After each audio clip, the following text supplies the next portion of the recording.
성도 여러분, 요즘 극장을 가보신 적 있으십니까? 요즘 왕가 사는 남자라는 영화가 1,500만 명이 보았다라고 합니다. 우리나라 인구가 보통 5천만에서 6천만 이야기하는데 1,500만 명의 한 영화를 보았다라고 하면 아마 이 자리에 계신 분들 가운데도 극장에 가서 그 영화를 보신 분들이 계실 것입니다. 저도 가족들과 함께 극장에 가서 재밌게 영화를 보았습니다. 근데 이렇게 한 영화가 인기가 있고 많은 사람들이 보게 된 것은 분명 그 영화가 주는 어떠한 매력이 있기 때문일 것입니다. 근데 여러분, 만일 그 영화에 유해진이란 배우가 안 나왔다면 어떻게 했을까요? 아마 유해진이란 배우가 없었다면 그 영화는 상당히 딱딱하고 우울한 영화가 되었을 것입니다. 또 만일 그 영화에 단종 역할을 한 박지훈 배우가 없이 유해진 배우가 혼자 나왔다면 어땠을까요? 그러면 또 그것은 매우 가벼운 코미디 영화가 될 가능성이 있었을 것입니다. 그런데 왕가 사는 남자가 1,500만 명이라는 아주 큰 흥행을 하게 된 데는 유해진과 박지훈이란 두 배우가 함께 나와서 같이 연기를 한 부분이 매우 클 것입니다. 영화상으로도 만일 단종이 청룡포에서 어몽도라는 촌장을 만나지 못하고 그곳에서 홀로 유배 생활을 하였다면 그는 감히 자신의 숙부에게 대항할 생각을 하지 못하였을 것입니다.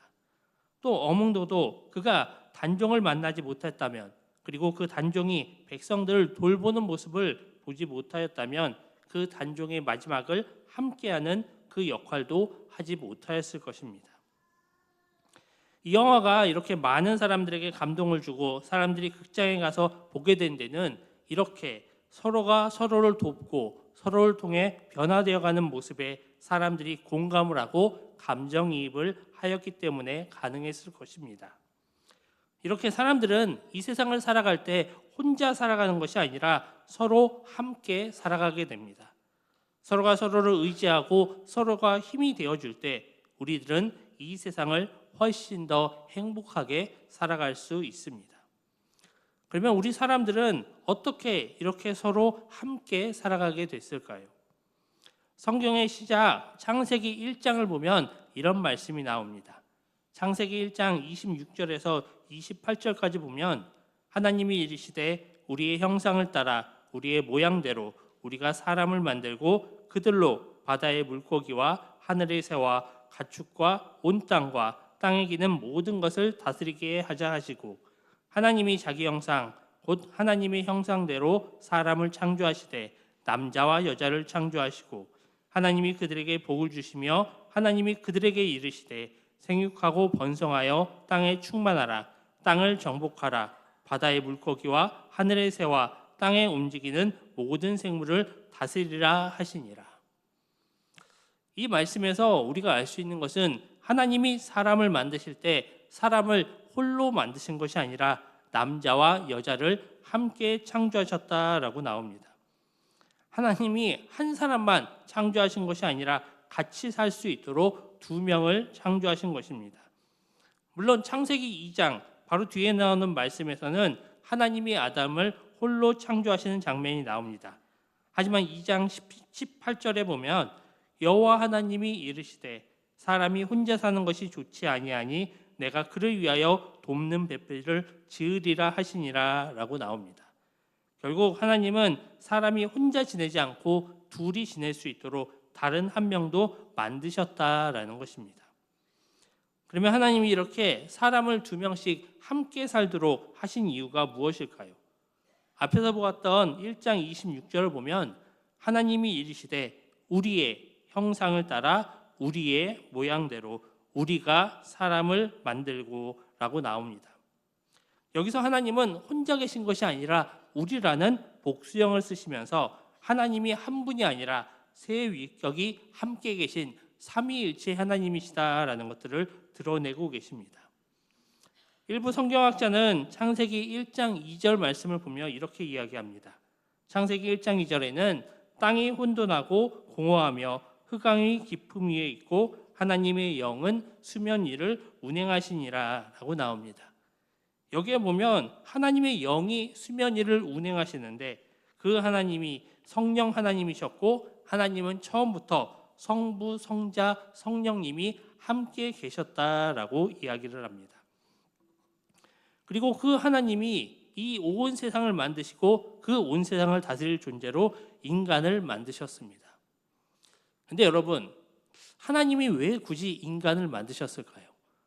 하나님은 능력이 있으셔서 온 세상을 창조하실 수 있는 분이고 온 세상을 다스릴 수 있는 분입니다. 얼마나 인간 같은 존재를 만드실 수도 있고 없애실 수도 있는 분입니다. 그런데 하나님께서 우리 인간을 만드신 것은 그 인간을 통해서 하나님이 영광을 받으시기 위함이었습니다. 하나님이 홀로 계시면 그 누구도 하나님을 높이지 않고 그 하나님을 찬양할 수 없을 것입니다. 그런데 하나님은 하나님이 영광을 받으시고 찬양을 받기 위하여 온 세상 가운데서 하나님과 함께 살아가며 하나님 앞에 영광 돌릴 인간을 만들어 주셨습니다. 근데 막상 하나님이 창조하신 인간인 아담과 하와가 그 하나님의 말씀을 어기게 됩니다. 그리고 그로 인하여 죄가 인간 가운데 들어오게 됩니다. 이후에 저희가 구약 성경을 보면 하나님이 노아를 부르시고 아브라함을 부르시고 모세와 다윗과 같은 믿음의 선조들을 부르십니다. 저희가 그림을 보면 이것을 언약 신약이다라고 이야기를 합니다. 처음에는 분명 행위로서 아담과 하와가 그 하나님이 선택하신 나무의 열매를 먹지 말라라는 명령을 주셨지만 결국 인간은 그것을 어기게 됩니다. 그리고 이후에도 노아와 아브라함과 모세와 다윗에게도 하나님이 약속을 주시고 내가 너희의 하나님이 되고 너희는 내 백성이 될 것이다. 그래서 너희가 내 명령을 지키라라고 말씀을 하셨습니다. 하지만 어떻게 됩니까? 구약시대 내내 이어지는 것은 계속적으로 사람들은 하나님의 말씀에 불순종을 합니다. 그러기에 하나님의 심판이 이어지고 그 심판을 받은 인간들이 다시 하나님 앞에 나아가는 모습들이 계속적으로 나오고 있습니다. 결국 그렇기 때문에 하나님이 우리에게 보내주신 분이 바로 예수 그리스도이십니다. 우리는 그동안 요한복음을 통해서 이 예수님의 이야기를 계속적으로 보아왔습니다. 그리고 오늘 본문을 보면 이 예수님이 제자들에게 마지막 말씀을 하고 계십니다. 7절 말씀에는 이렇게 나옵니다. 그러나 내가 너희에게 실상을 말하노니 내가 떠나가는 것이 너희에게 유익이라. 내가 떠나가지 아니하면 보혜사가 너희에게로 오시지 아니할 것이요 가면 내가 그를 너희에게로 보내리니. 여기서 예수님은 이제 내가 가고 보혜사 성령을 너희에게 보내신다라고 하십니다. 그러면서 내가 떠나지 않으면 보혜사가 오시지 않고 내가 가야 그를 너희에게 보내신다라고 합니다. 저희가 성경을 보다 보면 태초에 하나님이 천지를 창조하셨다라면서 하나님에 대한 이야기가 나옵니다. 그리고 신약에 들어오면서는 성탄절에 예수님이 아기 예수의 모습으로 이 땅 가운데 나오십니다.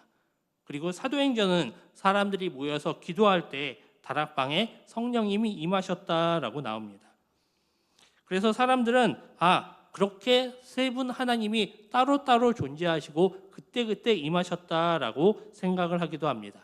하지만 제가 앞에서 이야기하였듯이 이 삼위일체의 하나님은 천지 창조 때부터 함께 계셨습니다. 그런데 내가 가야 그분이 오신다라고 하신 이야기는 무슨 말씀일까요? 그것은 지금은 예수님이 제자들과 함께 계시니까 예수님이 제자들에게 직접 하나님의 말씀을 가르치고 그것을 알려주시면 되지만 이제 예수님께서 그 제자들을 떠나고 나시면 예수님이 안 계신 상태 가운데서 성령님께서 그 제자들에게 가르쳐 주신다라는 것입니다. 오늘은 저희가 이렇게 종려주일로 예배를 드리고 있습니다. 종려주일에 예수님은 예루살렘에 입성을 하셨습니다. 그리고 결국에는 십자가에 달려 돌아가시고 더 이상 이 세상 가운데 예수님이 안 계십니다. 그래서 그때 제자들에게 하나님의 말씀을 가르쳐 주기 위해서 성령님을 보내주신다라는 것입니다. 그러면 성령님께서 이 땅에 계시면서 어떤 일들을 하셨을까요? 오늘 본문에서는 예수님이 이 성령님의 역할을 세 가지로 이야기를 하십니다. 그래서 이 성령님이 죄와 의와 심판에 대해 알려주신다라고 이야기합니다. 먼저 죄라는 것은 무엇일까요? 원래 이 시대에 예수님이 살아있던 이 시대에 하나님을 믿는 유대인들에게 죄는 하나님의 저주였습니다. 그들이 하나님의 율법을 어기거나 죄가 있으면 하나님의 심판을 받게 되었고 그런 사람들을 죄인으로 부르고 자신들의 공동체에서 쫓아내게 되었습니다.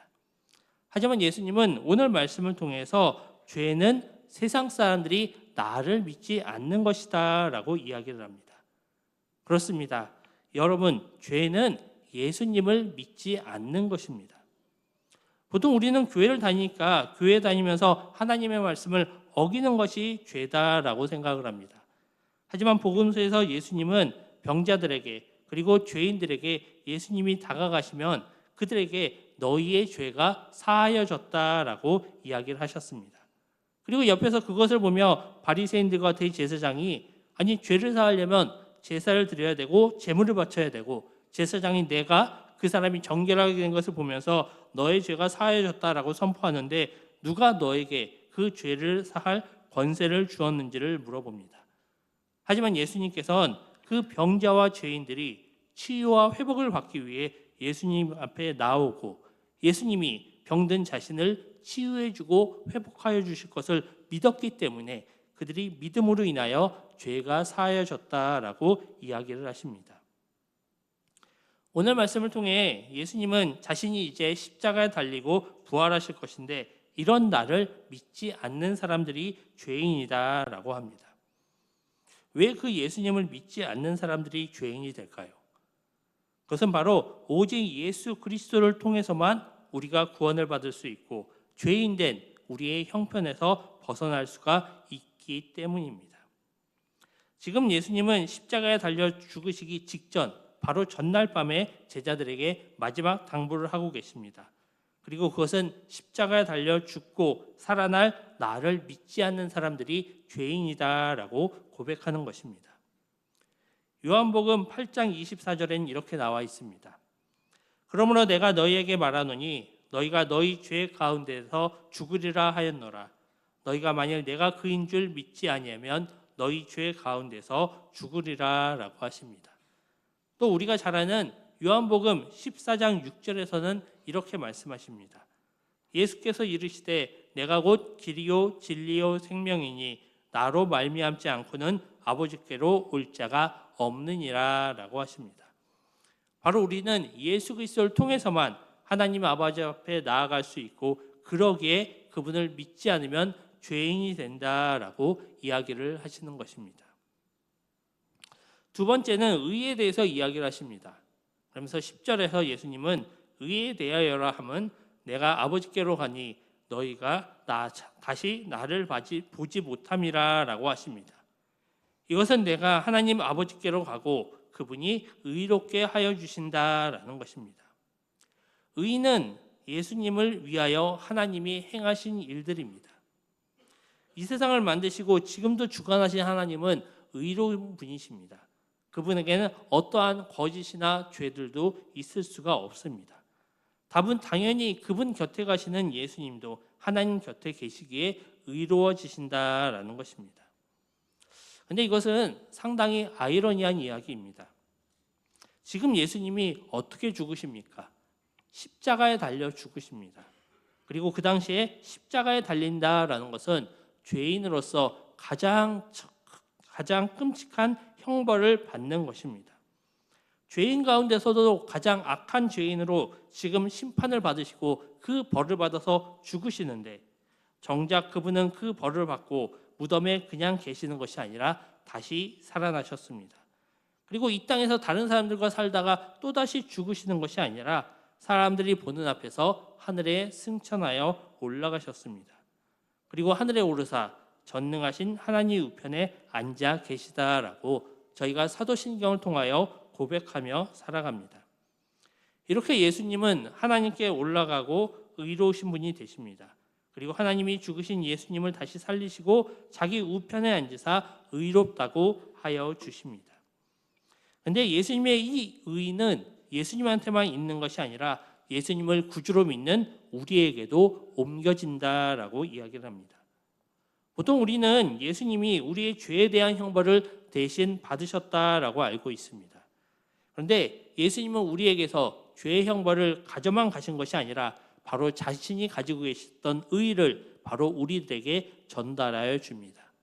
그렇기 때문에 우리가 예수 그리스도를 믿어도 우리는 여전히 나의 마음속에 욕심과 욕망이 있고 때때로는 우리가 다시 죄를 지을 때도 있지만 성경에서는 우리가 의인이다라고 말씀하여 주십니다. 로마서 5장 1절에서는 이렇게 이야기하십니다. 그러므로 우리가 믿음으로 의롭다 하심을 받았으니 우리 주 예수 그리스도로 말미암아 하나님과 화평을 누리자. 우리가 의를 행하여서 의인이 된 것이 아니라 우리가 예수 그리스도를 믿었기 때문에 의인이 되었다라고 이야기합니다. 또 갈라디아서 2장 16절에서는 이렇게 이야기를 합니다. 사람이 의롭게 되는 것은 율법의 행위로 말미암음이 아니요 오직 예수 그리스도를 믿음으로 말미암은 줄 알므로 우리도 그리스도 예수를 믿나니 이는 우리가 율법의 행위로서가 아니고 그리스도를 믿음으로써 의롭다함을 얻으려 함이라. 율법의 행위로서는 의롭다함을 얻을 육체가 없느니라라고 나옵니다. 이렇게 우리는 예수 그리스도를 믿음으로 죄인이지만 의롭다함을 여기게 되어진다라는 것입니다. 그리고 마지막으로는 이 성령님께서 심판에 대해서 이야기를 하신다라고 합니다. 그리고 이 심판은 이 세상 인간이 심판을 받음이라라고 하십니다. 보통 우리가 심판을 생각하면 세상의 마지막을 생각합니다. 그리고 마지막 날 예수 그리스도가 심판주로서 이 땅에 오실 것을 생각을 합니다. 하지만 이 심판은 예수님이 자신의 죽음으로 쟁취하신 것입니다. 바로 죽음을 이기고 부활하신 예수님께서 사단의 권세를 깨트리는 것, 바로 이 심판은 우리에 대한 심판이 아니라 사단에 대한 심판이 예수 그리스도의 부활하심으로 일어나게 되었다라는 것입니다. 예전에 예수님의 죽음을 다룬 패션 오브 크라이스트라는 영화가 있습니다. 근데 그 영화에 보면 예수님이 십자가에 달리실 때 마치 사단처럼 생긴 사람이 묘한 미소를 짓는 장면이 나옵니다. 사단의 입장에서는 이제 하나님의 아들까지 십자가에 달려 죽이니까 나의 힘이 더욱더 세질 것이다. 내가 이길 것이다 라고 생각을 하였을 것입니다. 그리고 그것을 기대하였을 것입니다. 하지만 예수 그리스도가 십자가에 죽으시고 어떻게 되었습니까? 예수님은 땅속에 그냥 계신 것이 아니라 예수님은 3일 만에 다시 부활하셨습니다. 사단의 가장 강력한 무기였던 이 죽음도 예수님을 영원히 가다놓지는 못하였습니다. 오히려 이 죽음을 무기로 세상을 심판하고 정복하려던 사단은 예수님께서 그 죽음을 깨뜨리심으로 오히려 심판을 받게 되었다라는 것입니다. 그리고 예수님에 의해서 깨어진 죽음을 그분을 믿는 사람들도 가두어 놓지 못하게 되었습니다. 사도 바울은 로마서 8장 11절에서 이렇게 이야기를 합니다. 예수를 죽은 자 가운데서 살리신 이의 영이 너희 안에 거하시면 그리스도 예수를 죽은 자 가운데서 살리신 이가 너희 안에 거하시는 그의 영으로 말미암아 너희 죽을 몸도 살리심이라. 이렇게 성령님은 우리에게 죄에 대해서, 의에 대해서, 심판에 대해서 알려주는 역할을 하십니다. 그리고 마지막에 이야기하는 것은 이 성령님이 예수님의 말씀에 대해서 알려주신다라고 합니다. 이 이야기는 이 성령님이 없다면 우리가 예수님에 대해서 알 수가 없다라는 것입니다. 사실 우리나라 성인이라면 아니면 초등학생만 되어도 예수님이 누구신지는 다 알고 있습니다. 예수님이 하나님의 아들이시다. 그분이 십자가에 달려 죽으시고 3일 만에 부활하셨다라는 것은 우리가 상식적으로 다 알고 있는 이야기입니다. 하지만 그것을 마음으로 믿고 이렇게 교회에 나와서 예배를 드리는 분들은 점점 줄어가고 있습니다. 그러면은 다른 사람들과 다르게 이렇게 교회에 와서 예배드리고 하나님을 믿을 수 있는 것은 무엇 때문일까요? 그것은 바로 성령님께서 우리 안에 거하시기 때문입니다. 아직 신앙의 확신이 없으신 분들은 내가 지금 이 교회에 온 것은 그냥 내가 선택해서 내 발로 온 건데, 아니면 그냥 집이 가까워서 내가 여기 한번 들렸어, 아니면 누가 그냥 같이 가자고 해서 이곳에 왔어 라고 생각할 수도 있습니다. 그런데 실제로는 우리 마음 가운데 있는 성령님이 우리의 영혼을 불러주시고 우리가 이 자리에 앉아서 예배드릴 수 있도록 하여 주신 것입니다. 그 성령님이 우리에게 너희가 예수 그리스도를 믿지 않으면 죄인이고 너희가 예수 그리스도를 믿음으로 의인이 될 수 있고 너희가 예수 그리스도를 믿음으로 사단의 심판에서 벗어날 수 있다고 알려주시는 것입니다. 그리고 이 성령님은 우리가 교회 안에 있을 때만, 예배를 드릴 때만 우리에게 함께 하시는 분이 아니십니다. 우리가 집에 있을 때에도, 회사에 있을 때에도, 심지어는 우리가 하나님의 말씀을 어기고 죄를 짓는 순간에도 여전히 성령님은 우리와 함께하고 계십니다. 그리고 그분은 결코 우리를 떠나지 않습니다. 그러기에 우리는 이 성령님이 우리와 함께 하시는 것을 믿고 나아갈 수 있습니다. 오늘 말씀 13절에 보면 이렇게 이야기합니다. 진리의 성령이 오시면 그가 너희를 모든 진리 가운데로 인도하시리니 그가 스스로 말하지 않고 오직 들은 것을 말하며 장래일을 너희에게 알리시리라 라고 하십니다. 우리는 지금 이 세상을 살아가면서 수많은 세상의 이야기를 듣습니다. 주변 사람들은 우리들에게 이렇게 살아가야 된다, 이것을 해야 된다, 이것을 가져야 된다, 자녀는 어떻게 키워야 된다라고 이야기를 합니다. 또 올해는 이런 일들이 생길 것이고 내년엔 세상이 이렇게 바뀔 것이다, 지금 세상의 트렌드가 이것이다라고도 이야기를 합니다. 하지만 세상 사람들이 하는 그 이야기는 대부분 추측이고 상상입니다. 그리고 그 이야기를 하는 세상 사람들은 우리와 영원히 함께하지도 않습니다. 그들은 잠시 우리 주변에 있다가 떠나가고 때로는 우리를 배신하기도 합니다. 또 그들이 한 이야기를 들어도 그리고 그 이야기가 현실로 우리 가운데 일어난다라고 해도 우리가 그만큼 행복해지는 않습니다. 하지만 성령님은 우리와 함께하여 주십니다. 영원히 우리와 함께하여 주시고 우리를 바른 길로 인도하여 주십니다. 아까 우리가 봤던 그림에 보면은 아담은 행위 언약으로 하나님의 말씀에 순종해야 됐습니다. 하지만 그러지 못하였죠. 그리고 노아와 아브라함과 모세와 다윗도 하나님의 말씀에 순종하여야 했습니다. 하지만 여전히 그들도 하나님의 말씀에 순종하지 못하였습니다. 그리고 오늘 종려주일에 비로소 예수 그리스도가 예루살렘에 오시고 그분이 십자가를 지심으로 우리에게는 새로운 언약이 주어지게 됐습니다. 그리고 그분께서 보내주신 성령으로 인하여서 우리는 이제 하나님의 자녀로 살아갈 수 있게 되었습니다. 우리의 모든 죄가 용서를 다 받았고 우리는 이제 하나님의 자녀로서 의인이 되었고 우리를 괴롭히던 사단은 하나님의 심판을 받게 되었습니다. 우리는 이 성령님이 우리와 함께 하심을 믿으며 그 성령님과 함께 살아가기만 하면 됩니다. 우리가 우리 안에서 하나님의 언약을 지키기 위해서 하나님의 말씀대로 살기 위해서 물론 노력해야 되지만 그것은 나의 힘으로 나의 노력으로 되는 것이 아니라 우리 안에 있는 성령님이 우리가 그렇게 살아가도록 우리를 도와주시고 함께하여 주실 것입니다. 우리는 왕과 함께 사는 남자가 아니라 성령님과 함께 사는 사람들입니다. 성령님이 우리와 함께하여 주시고 우리를 바른 길로 인도하여 주십니다. 우리가 해야 될 것은 우리 안에 살아계시는 그 성령님을 기억하면서 그 하나님의 음성에 귀를 기울이는 것입니다. 우리가 신앙생활을 하다 보면 때로는 그렇게 느껴질 때가 있습니다. 내가 지금 신앙생활을 너무 잘 못하는 것 같은데 나에게 이런 어려움들이 오는데 내가 정말 내 믿음을 온전히 지키지 못하는 것 같은데 정말 성령님이 계시는 게 맞을까? 정말 성령님이 나를 도와주고 계실까라는 의문이 들 때들도 많이 있습니다. 하지만 그것은 성령님이 약해졌다 아니면 성령님이 가만히 계시다라는 것이 아니라 우리의 마음 가운데 의심과 불안이 걱정, 염려가 들어오는 것입니다.